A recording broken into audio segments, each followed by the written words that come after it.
Acidose diabética é uma doença que ela comete muitos pacientes aí. A gente geralmente pega pacientes adolescentes ou ali na pré-escola de 6, 7, 8, 9, 10 anos. Essa é a faixa que mais ocorre a cetoacidose diabética.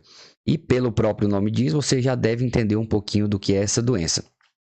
Tudo começa a partir da insulina, pessoal. Olha só, essa figura que está aí em laranjado é o pâncreas. Lá dentro do pâncreas, o nosso corpo, ele produz a insulina. E eu quero que vocês entendam que a insulina, ele é um hormônio anabólico. O que significa isso?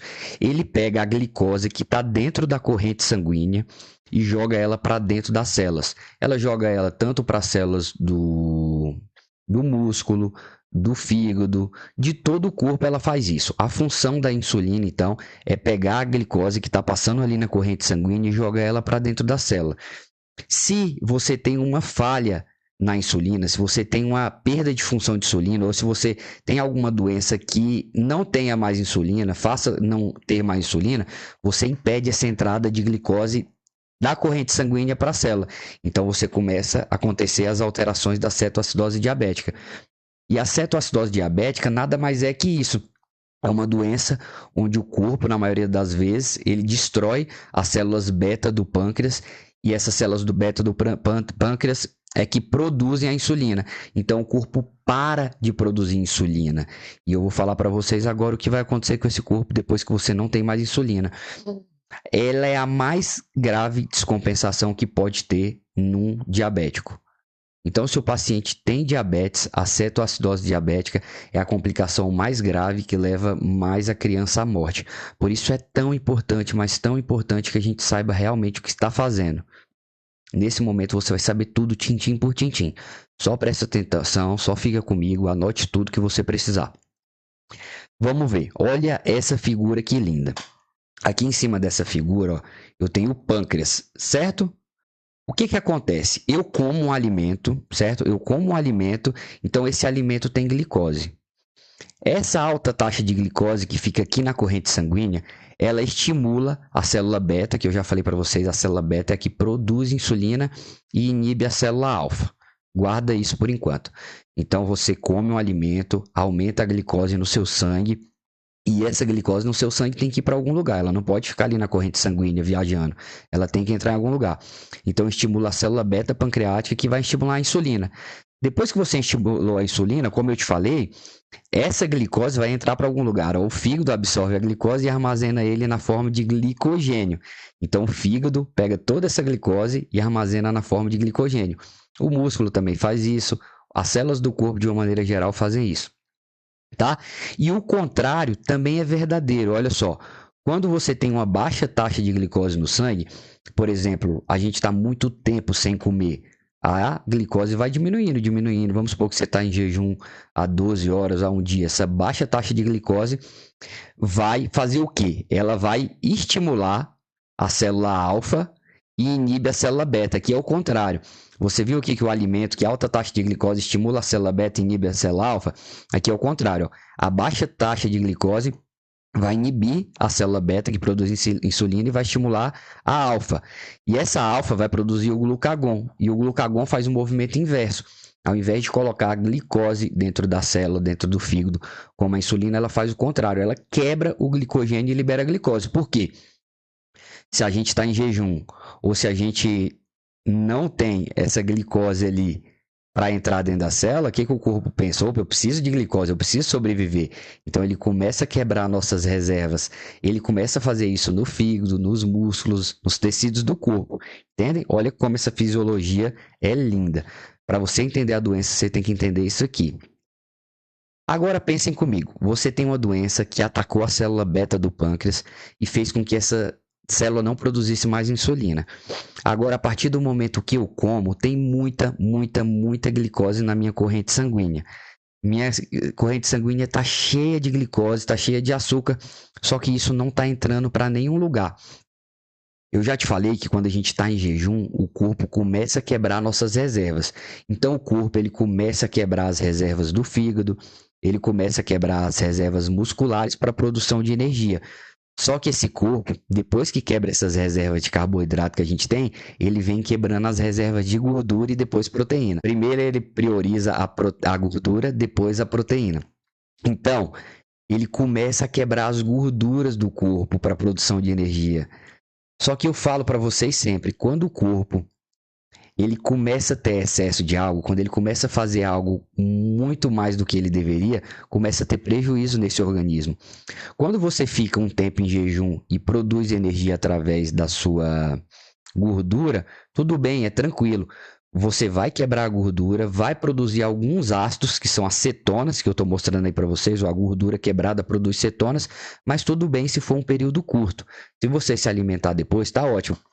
Agora, na diabetes, a gente tem o seguinte fator: a gente não tem mais essa insulina, então você tem um monte de glicose na corrente sanguínea. Você começa a quebrar a sua gordura, só que você não para de quebrar ela. Você só quebra, porque você não tem mais a insulina para colocar essa glicose dentro da célula. Então, seu corpo entende assim: opa, se eu não tenho insulina, é como se eu tivesse em jejum prolongado, jejum eterno. Então, ele começa a quebrar as gordurinhas, quebra as gordurinhas, só que isso produz muito, mas muito ácido. E por isso que o nome da doença é cetoacidose diabética, ceto de cetona, cetoacidose diabética. As cetonas são ácidas, então vai fazer com que o pH do sangue fique baixinho. E a gente sabe que o pH tem que ter um limite de variação. O limite ali é 7,35 a 7,45. Se você começa a ter uma liberação de ácidos maciça, esse pH vai diminuir e você vai ter a cetoacidose diabética. Olha que mágico. Mas não é só isso que eu quero que vocês entendam. Eu quero que vocês entendam mais um mecanismozinho. O sangue ele tem uma osmolaridade X, tá? Ele tem uma concentração de soluto ali dentro dele X. Quando você aumenta a glicose no sangue, por causa da falta de insulina, você não tem insulina, então a glicose fica ali em excesso no sangue. Essa glicose em excesso no sangue, o que ela vai fazer? Ela vai aumentar a concentração do sangue, ela vai aumentar a osmolaridade do sangue. A gente entende que pelo mecanismo de osmose, como na figura que eu coloquei para vocês, olha só. A gente tem aqui um tubo e uma membrana semipermeável, que é o que acontece no organismo. Essas bolinhas aqui são bolinhas de açúcar, que representam a glicose que eu estou falando para vocês. Quando a gente tem mais dessas bolinhas de um lado, a gente tem maior concentração desse lado. A tendência do líquido por osmose é sair do lado menos concentrado para o lado mais concentrado para equilibrar. Olha só o que acontece no mecanismo de osmose. Você viu? A água, o líquido vem desse lado para esse lado, porque a osmose é dessa maneira. Vai o líquido do lugar menos concentrado para o mais concentrado. Então, imagine isso agora na corrente sanguínea. Você tem isso na corrente sanguínea. Você tem um excesso de glicose na corrente sanguínea.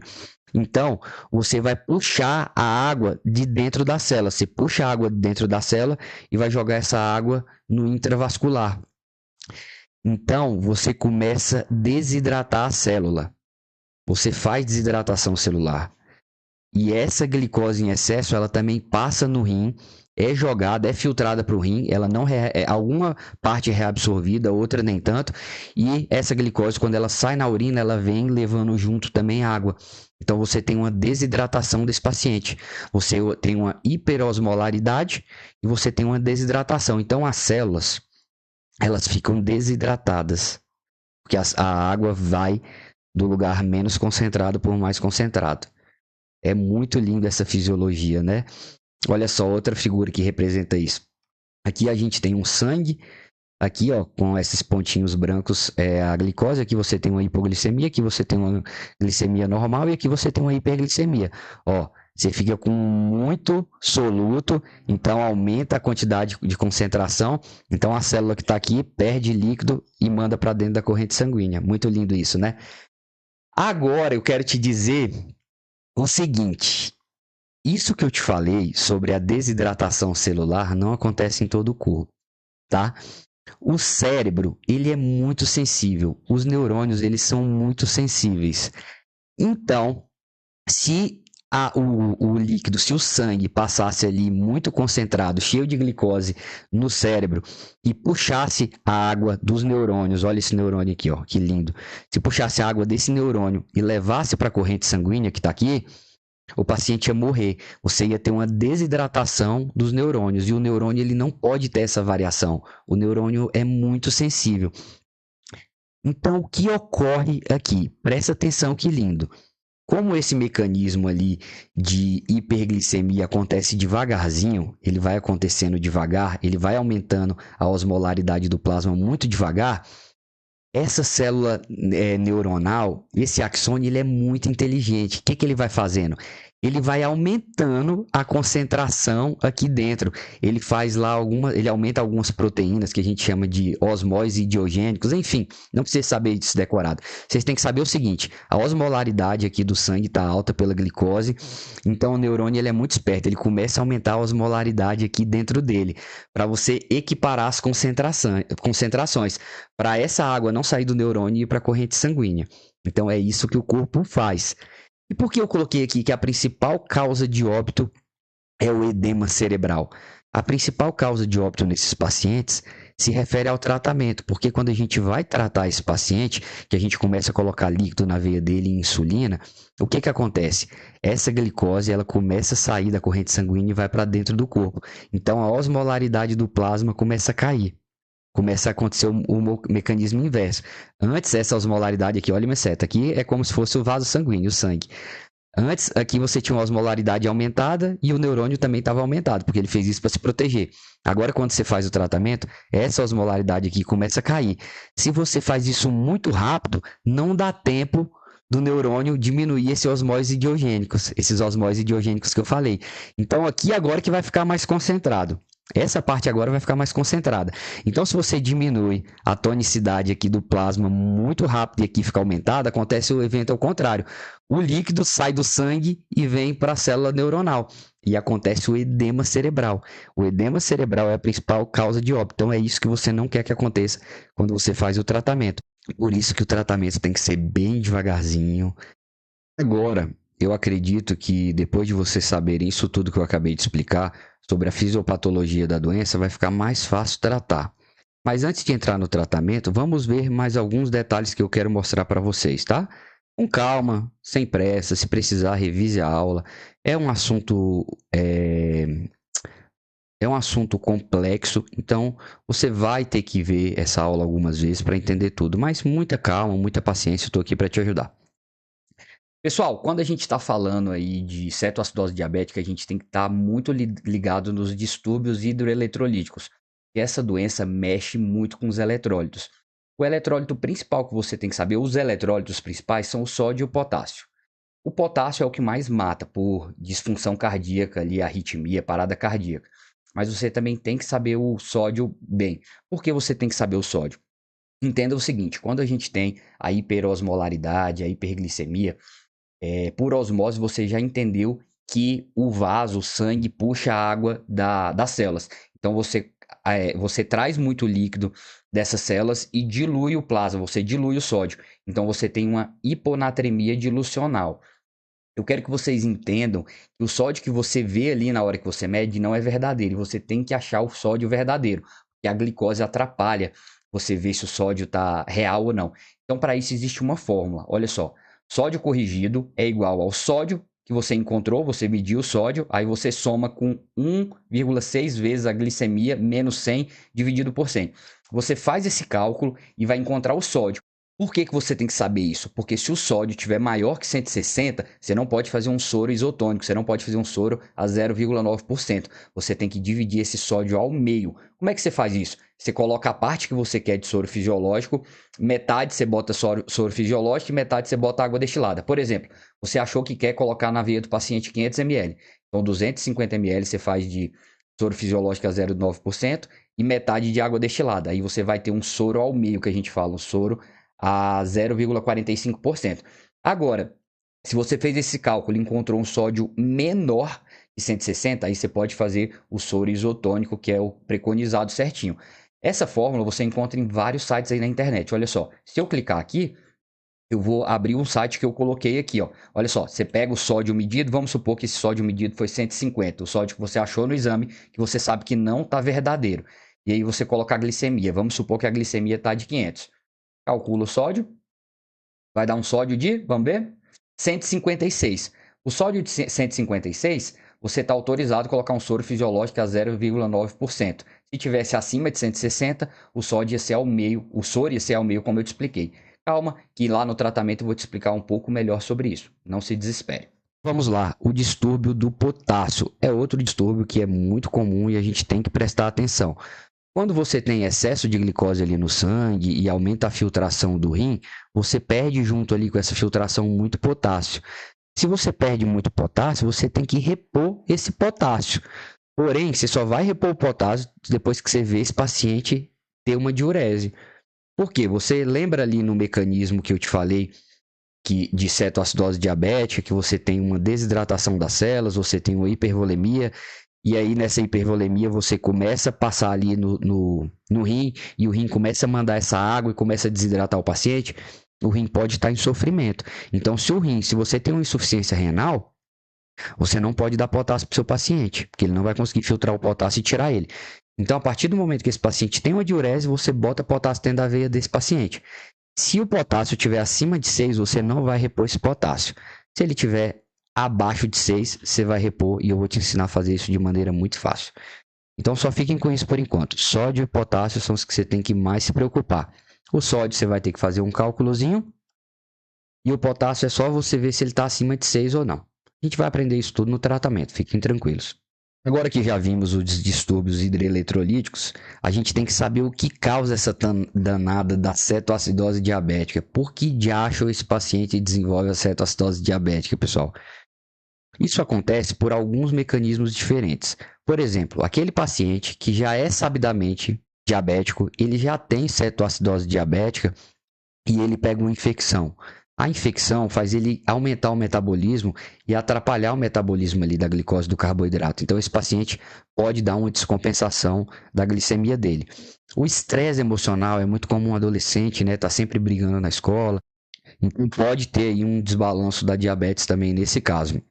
E outra coisa é a falta de adesão ao tratamento. A gente já entendeu aqui que o organismo parou de produzir insulina. Não existe um tratamento para reverter isso. A gente vai ter que dar insulina exógena para ele, de farmácia. A gente vai ter que dar essa insulina porque o corpo não vai voltar a produzir mais insulina. Então, se o paciente não estiver fazendo as correções, não estiver fazendo o tratamento direito, ou com subdoses, ou ele cresceu e não acompanhou a dose, ele vai ter uma descompensação. Porém, eu quero que vocês saibam que na grande maioria das vezes, vocês vão pegar esse paciente com cetoacidose diabética na primodescompensação. O que eu quero dizer com isso? Ele não sabia que ele não tinha, na verdade, diabetes, e ele começou a desenvolver diabetes. E aí, a primeira descompensação dele, você vai pegar ele na sua emergência. Ele nem sabia que ele tinha. Você vai dar o primeiro diagnóstico para ele. Olha como é difícil isso para os pais, para o paciente entender isso. Muito, muito intrigante. Mas tá, eu já te falei que você vai dar essa primeira informação para o paciente. Então, quais são os sintomas que esse paciente pode ter? Lembrem-se da fisiopatologia que vocês vão entender de quais são os sintomas que esse paciente vai ter. Olha só, um dos principais sintomas é a polidipsia, é a sede. Esse paciente bebe água e ainda continua com sede. Por quê? Ele está bebendo água porque ele está desidratando. A glicose está passando no rim, está levando água fora. A glicose em excesso está pegando o líquido dessa célula e desidratando ela. Então, o paciente está com polidipsia. Mas ele continua bebendo água e continua com polidipsia, porque você não quebrou esse ciclo de doença. E aí ele vai ter polifagia, ele vai estar com muita fome. Por quê? Porque o corpo dele vai estar consumindo carboidrato, a proteína. Então, ele tem polidipsia, polifagia, ele tem aumento da diurese, toda hora ele vai ficar indo do banheiro porque ele está desidratando. Ele pode ter perda de peso, esse paciente perdeu 2, 3, 4 quilos, esse paciente é um paciente que só quer ficar quietinho, só quer ficar que está prostrado, ele pode cursar com náusea, com vômito por causa da cetoacidose, ele pode ter dor abdominal, simulando um abdômen agudo. Então, tudo isso pode te fazer pensar no paciente com diabetes. tá? E se esse paciente já está um pouco mais grave, você já vai ter aí os sinais de desidratação e de sintoma de choque. Antes de falar desse sinal de desidratação e sintoma de choque, eu quero te dizer o seguinte, esse paciente também vai ter respiração de Kussmaul. O que é respiração de Kussmaul? A gente já entendeu que o corpo quebra as gorduras e produz muita cetona. E essa cetona é ácida. Então, ela vai fazer com que o nosso sangue, o pH, comece a cair. Como o pH do sangue caiu, está muito baixo, o pH está bem baixo, ácido, o corpo entende o seguinte: eu tenho CO2 no meu corpo, né? O CO2 é proveniente da respiração. Eu respiro oxigênio e jogo para fora gás carbônico. Se eu jogar muito gás carbônico para fora do corpo, a minha tendência é eliminar ácido e melhorar essa acidose, tá?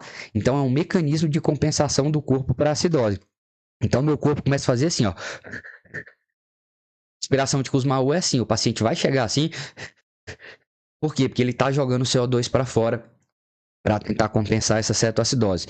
Obviamente, ele não vai conseguir, mas eu quero que você preste atenção, porque se o paciente chega assim, taquipneico no seu consultório, com aqueles outros sintomas, você ausculta o pulmão dele, ele não tem sibilo, não tem crepitação, não tem nada, não tem tempo expiratório prolongado, você vai ficar pensando em pneumonia, asma, bronquiolite? Não, você vai pensar em cetoacidose também, aí você vai pensar em pedir os exames para cetoacidose. Olha que legal. Não é incomum, eu já vi vários colegas comendo bola na emergência, pegando o paciente com taquipneia, achando que era pneumonia, mas não, era cetoacidose diabética. E você consegue definir isso escutando esse paciente, porque ele chega bem taquipneico, mas ele não tem sintoma de broncoespasmo, broncoconstrição, tiragem, sibilo, nada disso, entende? E como eu falei para vocês, esse paciente também vai ter os sinais de desidratação e sintomas de choque. Se esse paciente ele já está ali muito tempo em cetoacidose, vai começar a atrapalhar o organismo dele. E a desidratação é tão intensa que vai dar diminuição da pré-carga. Você vai começar a tirar a pré-carga desse paciente e esse paciente vai evoluir com sintoma de choque. Qual é o tipo de choque nessa situação? O choque hipovolêmico mesmo, pessoal, por diminuição da pré-carga de líquido. Então, esse paciente vai chegar com tempo de enchimento capilar prolongado, pulsos finos e filiformes, diminuição da diurese, vai chegar, enfim, com aqueles sinais de choque que vocês já sabem muito bem. Então, esse paciente está muito, mas muito grave. Para falar que esse paciente está com cetoacidose diabética, além da clínica, para você desconfiar, você tem que ter alguns parâmetros laboratoriais. E quais são esses parâmetros? Os parâmetros são o seguinte: hiperglicemia superior a 200, essa glicose no sangue desse paciente tem que estar acima de 200. Você tem que ter uma cetoacidose metabólica. Então, esse paciente tem que... Isso aqui, acidose metabólica, o ácido no organismo você vê através de uma gasometria. Então, o pH tem que estar inferior a 7,3 e o bicarbonato inferior a 15. Se você estiver no hospital que não tem a gasometria, você pode até desconfiar que esse paciente tem uma cetoacidose diabética, mas você não vai ter certeza disso. Então, você vai ter que transferir esse paciente. E ele também tem que ter cetonúria ou cetonemia. Cetonúria e cetonemia são aqueles ácidos produzidos pela gordurinha, lembra? Quebra a gordurinha, produz cetoácidos, e você consegue ver isso na urina e no sangue. No sangue, a gente quase não tem nos hospitais aí, é mais a cetonúria na urina. Então é importante você colher um exame de urina. Lembrando, pessoal, pacientes que estão aí com vômito e diarreia ou que estão doentinhos e não estão se alimentando bem, quando você faz um EAS, você vai ver lá corpos cetônicos, cetonúria, tá? Mas não significa que o paciente tem diabetes. Tem que ter isso tudo que eu falei para ter diabetes. Glicose superior a 200, acidose metabólica e cetonúria ou cetonemia. No nosso caso aqui no Brasil, que é mais comum, a cetonúria, fechou? Então é assim que você vai fazer o diagnóstico do seu paciente.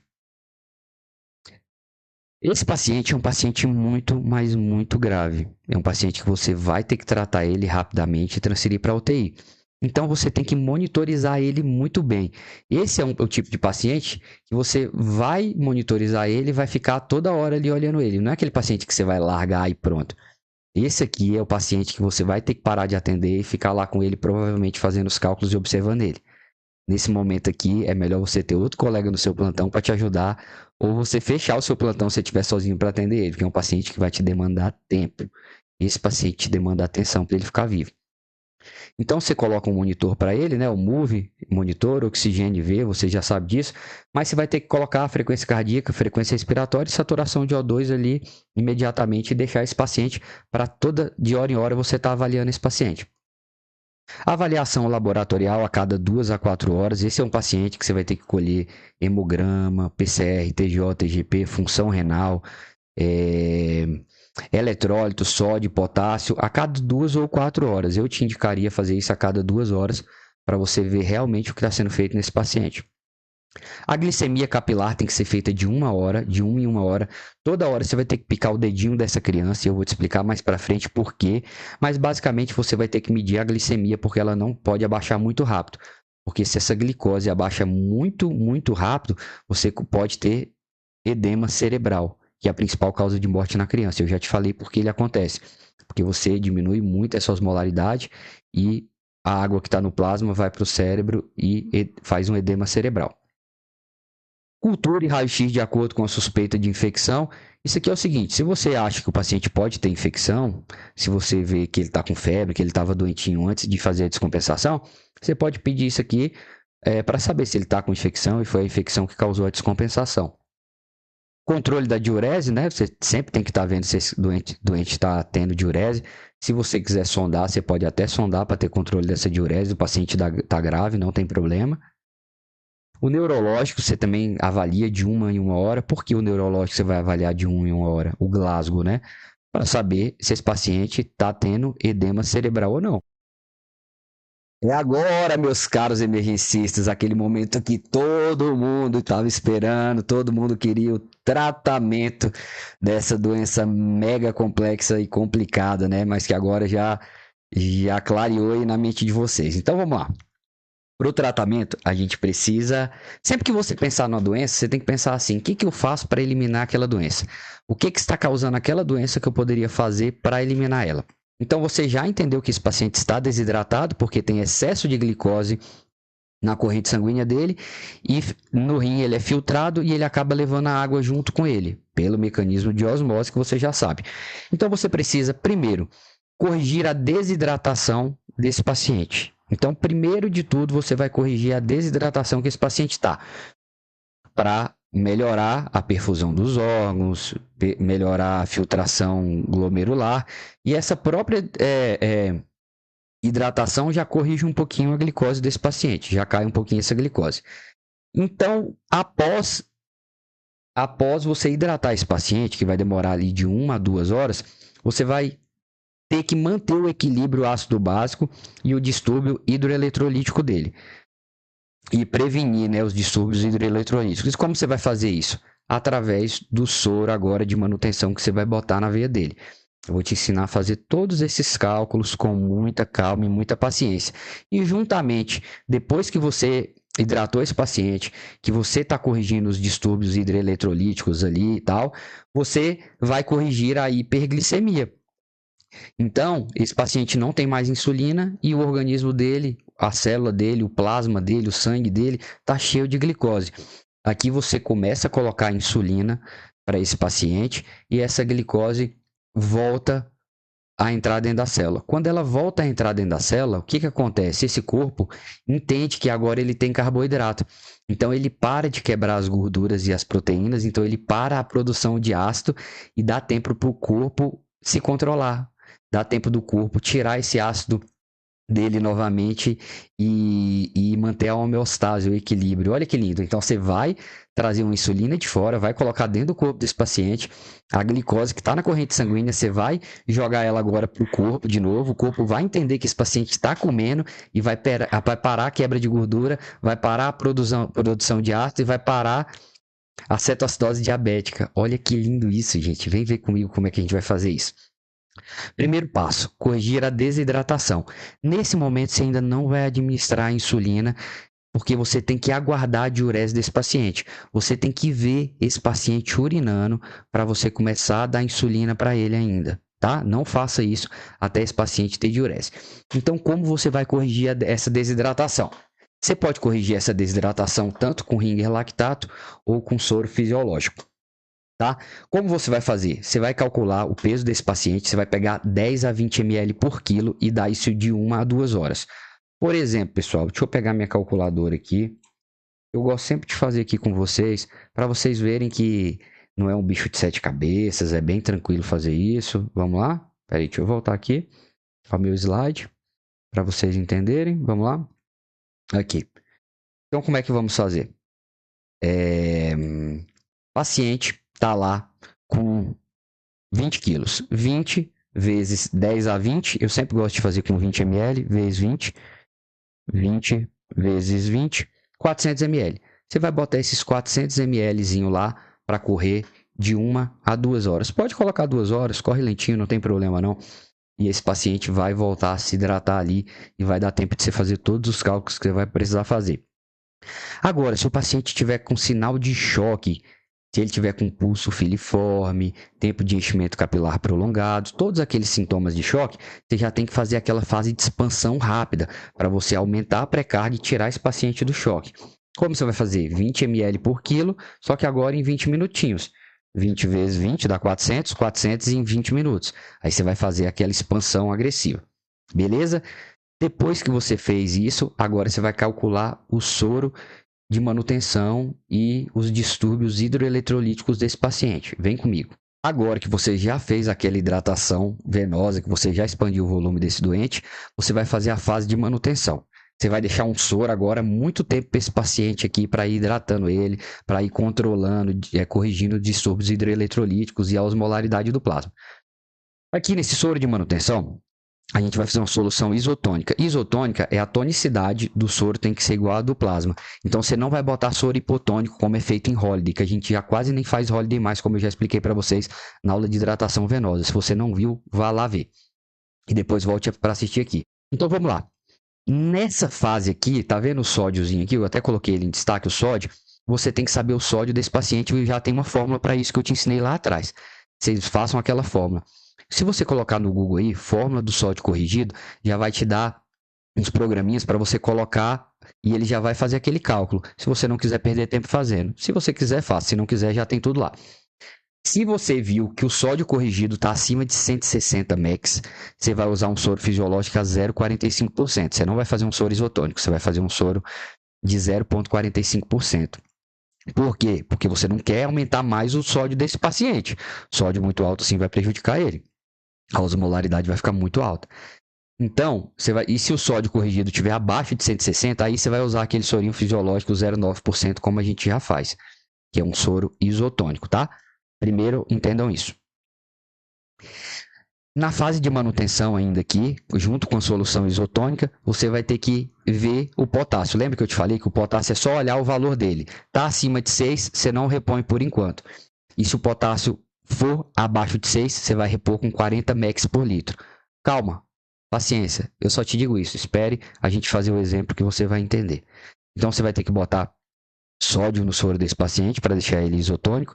Você vai ter que botar o potássio se estiver abaixo de 6, porque esse paciente está espoliando muito potássio. Aqui nessa fase de manutenção, na solução isotônica, eu vou te ensinar uma coisa que eu nunca ensinei no método EAP, que é calcular a hidratação do paciente em relação à superfície corporal.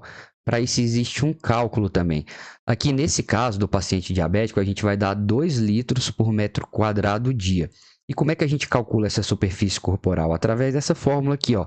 Vem aqui que eu vou fazer na prática contigo, olha só. Peso vezes 4, esse paciente tem quanto? 20 quilos. 20 vezes 4, 80. 80 mais 7, 87, beleza? Agora você vai pegar o 90 mais o peso e dividir por esse valor que você achou. Então, 87, tá? A gente já sabe que tem 87. Vamos fazer 90 mais 20. Quanto deu? 110. O outro tinha dado quanto? 87, certo? 87 dividido por 110. Pronto, você achou que esse paciente tem a superfície corporal de 0,79. Aqui a gente arredonda para 0,8, certo? Agora é regrinha de 3, pessoal. Se você tem que fazer 2 litros por metro quadrado dia, aqui a gente tem 0,8. Então, como você vai fazer? Vamos fazer regrinha de 3? Vamos fazer regrinha de 3 para vocês verem aqui. Bloco de notas. Bloco de notas, tranquilo, vamos fazer. A gente pode fazer isso tudo na prática. Então, a gente vai fazer 2 litros a cada 1 metro quadrado. Aqui, a gente quer quanto litros? X. E aqui a gente achou 0,8. Só fazer regrinha de 3, pessoal. 1x igual 2 vezes 0,8. 2 vezes 0,8. 1,6. 1,6. Passa dividindo, né? 1,6 dividido por 1. 1,6 dividido por 1. 1,6. Então, aqui, nesse paciente específico, como nós faremos? A gente vai fazer... Quanto foi o cálculo? 1,6. 1,6 litros na veia desse doente. É assim que a gente vai fazer durante 24 horas, viu? Esse é um novo jeito de fazer que você tem que saber. A gente não calcula aqui como Holly, calcula como metro quadrado. É só você saber essa forma e calcular que vai dar tudo certo. E você vai adicionar glicose quando tiver a glicemia menor que 300. No começo, quando esse paciente chegar com a glicose aí de 600, 700, você vai fazendo a hidratação dele. A hidratação, vai colocando o sorinho, vai colocando a insulina, que eu vou explicar para vocês como faz. Só que você só vai adicionar glicose nesse soro quando der abaixo de 300. Porque quando está acima disso, você não precisa de glicose. Agora, quando está abaixo de 300, precisa. Porque se você continuar fazendo insulina e essa glicose diminuir, você vai dar sintoma de hipoglicemia agora. Então, por isso que você vai colocando um pouco de glicose para deixar essa glicose equilibrada ali, para continuar o processo de reversão da cetoacidose. Entendem? E como a gente vai fazer isso, pessoal? A gente vai fazer uma infusão em Y. O que a gente vai fazer? Tá vendo aqui, ó? A gente tem um soro aqui, outro soro aqui. Esses dois soros estão entrando na mesma via e entrando no paciente. Então, eu vou te ensinar agora a calcular esse primeiro soro. Esse primeiro soro, a gente vai fazer a solução isotônica sem glicose, porque a gente vai correr isso aqui na veia do paciente. E quando esse paciente tiver com a glicose abaixo de 30, a gente vai começar a correr esse soro junto. Então, a gente vai correr esse soro e esse soro junto, porque esse vai ter glicose. Então, esse vai correr o sódio, só o sódio e o potássio. E aí, quando a glicemia baixar de 300, você vai ligar isso aqui para correr glicose junto. Para você não ter que fazer milhares de cálculos, você deixa esses dois sorinhos juntos e você coloca eles para correr juntinho ali, para você não ter que fazer milhares de contas. E ainda vai ter que ter outro soro instalado nesse paciente, porque esse outro soro vai ter a insulina. A insulina, nesses casos aqui, a gente vai fazer ele direto na veia infusão contínua. E eu vou explicar isso com muito carinho, com muita calma para vocês. Vamos ver agora como a gente vai fazer esse soro na prática. Seguinte, você vai imaginar que isso aqui é uma daquelas bolsas de soro e outra é outra bolsa de soro, e aqui elas duas vão na mesma via para o paciente. Você vai fazer esse cálculo aqui, ó. Você vai pegar um soro fisiológico a 0,9%, 500 ml. Você vai botar 500 ml e vai colocar um KCl a 10% a 15 ml. Aqui você fez uma solução isotônica com o potássio de 40 mg que eu falei que você tinha que fazer. Você vai usar esse soro aqui se a glicemia estiver acima de 300. É assim que você vai fazer no seu paciente. É isso que você vai fazer.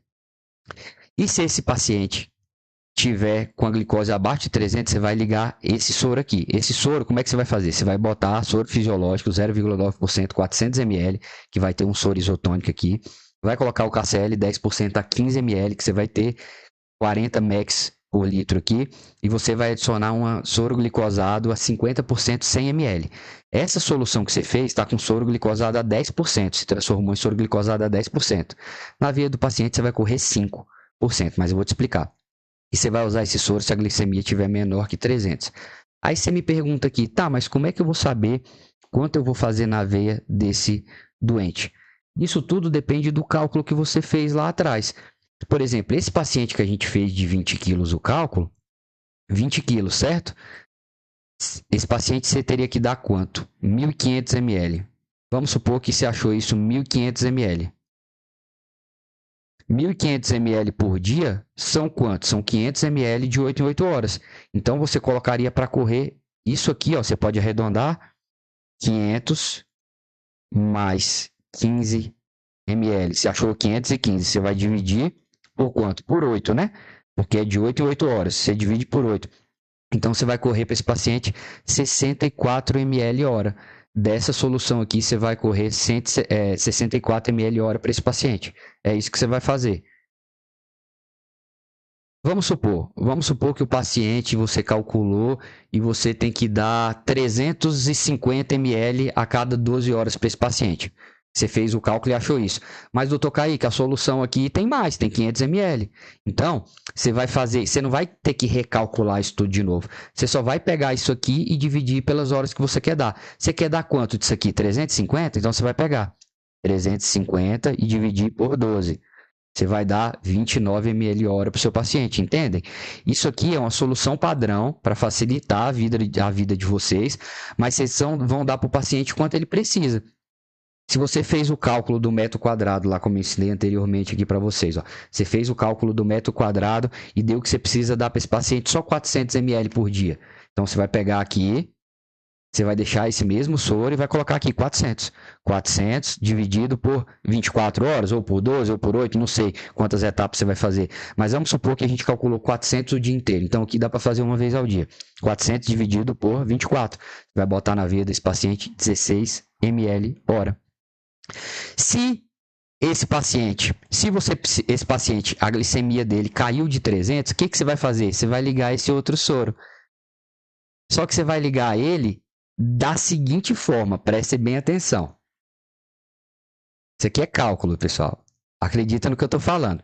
Se você tem que dar para esse paciente, vamos supor que você calculou e você tem que dar 40 ml hora para esse paciente, certo?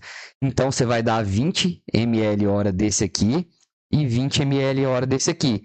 No total, você está dando 40 ml hora e como você está dando metade desse soro aqui, você está dando glicose a 5%. Você está dando a glicose que o paciente precisa. Olha que lindo, viu? Revise essa aula, estudem isso de novo, façam exemplos práticos aí na casa de vocês, calculem e me mande aqui no nosso grupo ou nos comentários, que eu vou ter o maior prazer de ajudar vocês, pegar na mão de vocês para ensinar isso, se vocês não estiverem entendendo, tá? Mas é assim que você vai fazer o cálculo. Vamos supor que você calculou e deu 20 ml hora, e essa glicose caiu para 250. E você tem que dar 20 ml hora. Então, você vai dar 10 ml hora desse e 10 ml hora desse. Que aí você vai estar dando glicose e vai estar dando o sódio que você precisa. Certo? Agora, nós vamos entrar na insulina. A gente já fez aquele primeiro passo, que é corrigir a hidratação. Está corrigindo aqui o distúrbio hidroeletrolítico e ácido básico desse paciente. E vai entrar com a insulina. A insulina realmente que vai transformar esse paciente, que vai fazer a glicose entrar dentro da célula e tirar ele da cetoacidose. Como você vai fazer? Você vai fazer 0,1 unidade por quilo hora. Como é que você vai calcular isso, pessoal? Você já vai fazer esse sorinho padrão. Você vai colocar 500 ml de soro fisiológico e 50 unidades de insulina regular, 50 unidades nesse soro. Nessa concentração, você vai ter 0,1 unidade por ml. Isso significa que se o paciente tem 10 quilos e você corre 10 ml hora, você está dando 0,1 unidade quilo hora. Se o paciente tem 20 quilos e você corre 20 ml hora, você está dando 0,1 unidade quilo hora para esse paciente. Isso aqui a gente faz só para facilitar a nossa vida. Ó. Aqui nessa concentração ficou 0,1 unidade por ml. Se você tem que dar 0,1 unidade quilo para esse paciente por hora, é só você pegar e multiplicar pelo peso dele. Entendem? O paciente tem 10 quilos, se você correr 10 ml hora, você vai estar dando 1 unidade. E é o que você precisa dar. Certo? Eu quero que vocês lembrem o seguinte. Quando você faz uma solução com insulina, você precisa desprezar os 50 primeiros ml. O que eu digo com desprezar os primeiros 50 ml? Você tem que jogar fora 50 ml, depois você coloca na veia do paciente. Porque a insulina, ela se liga ao equipe, ela se liga ao plástico e não vai funcionar. Então, você despreza os 50 primeiros ml para a insulina se ligar ali ao plástico, saturar as ligações, e aí depois você pode correr com tranquilidade. Quando você introduz a glicose para esse paciente, a ideia é que essa glicose vá diminuindo no sangue progressivamente e a cetoacidose vá melhorando, porque dá tempo para o corpo tirar os ácidos do sangue, agora que ele não está mais quebrando as gorduras. Porém, você tem que fazer isso numa faixa de segurança. Não pode cair mais que 90 de glicose do sangue desse paciente. Você lembra que eu te falei que você vai medir a glicemia de hora em hora? Não pode cair mais que 90. Se cai mais que 90, você está diminuindo muito rápido a osmolaridade. Você pode dar edema cerebral no seu paciente. Então, se você fez esse cálculo aqui e está diminuindo muito rápido, você pode fazer duas coisas. Ou você pode aumentar a vazão do soro glicosado, você pode colocar 75% do soro glicosado e 25% desse soro, ou você também pode fazer uma coisa. Você pode diminuir pela metade a glicose desse paciente. Por exemplo, se você está correndo 10 ml hora, você pode correr 5 ml hora, você vai correr a metade, você vai correr 0,05 unidades. Você pode fazer essas duas estratégias para essa glicose não descer tão rápido, para não dar edema cerebral. Quando o paciente saiu da cetoacidose diabética, quando você sabe que ele saiu, você consegue descobrir que ele saiu da cetoacidose diabética e já está bem quando essa glicose está abaixo de 200, quando o pH subiu de 7,3 ou quando o bicarbonato está igual a 18. Então, se ele tiver esses 3 parâmetros, você sabe que esse paciente saiu da cetoacidose diabética. Se ele saiu da cetoacidose diabética, você já pode tirar essa insulina na veia. Mas antes de suspender a insulina EV, você faz uma insulina regular subcutâneo 1 hora antes. Você vai fazer essa insulina subcutânea 1 hora antes para evitar o rebote e aí vai começar a insulina subcutânea para esse paciente e vai chamar o neurologista. Aí esse paciente já vai estar na UTI, ele já vai estar com um endocrinologista, quer dizer, eu falei neurologista, mas endocrinologista, para fazer todos os cálculos dele. E é isso, pessoal. Espero que vocês tenham gostado dessa aula. Fiz com muito carinho. Falei para vocês o mecanismo fisiopatológico. Falei que o principal, tudo que causa isso é a insulina em falta, e aí a glicose fica em excesso, e aí começa a produção de energia através de gordura, e aí vira aquela loucura de ácido, e aí vira aquela loucura de osmolaridade, começa a desidratar o paciente. Falei para você que você tem que corrigir isso. Primeiro você corrige a desidratação, depois você faz a solução de manutenção, e aí você entra com glicose. Você tem que ficar de olho no sódio, você tem que ficar de olho no potássio. Você já tem os cálculozinhos para fazer aí de sódio e potássio que você já sabe.